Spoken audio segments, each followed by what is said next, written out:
Ang kinalaman ng isyong ito sa pagbaba sa pwesto ni General Torre. Magandang tanghali sa iyo, Ella. Binanatan kasi ng netizen si QCPD Director Police Brigadier General Nicolas Torre III. Ito'y dahil sa pagsasagawa niya ng press conference noong linggo ng hapon kasama ang motorista na si Wilfredo Gonzales. Si Gonzales ang nag-viral sa social media na nakitang bumunot at nagkasa ng baril laban sa isang siklista dahil lamang sa sagutan sa trapiko. Minasama ng netizens ang anilay mistulang abogado ni Gonzales si General Torre.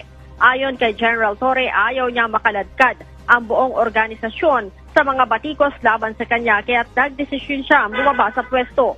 Isinumitianiya niya kay NCRPO Director Police Brigadier General Jose Melencio Nartatis Jr., kay PNP Chief Police General Benjamin Acorda Jr. at kay DILG Secretary Benhar Abalos ang kanyang resignation kanina at epektibo na ito bukas.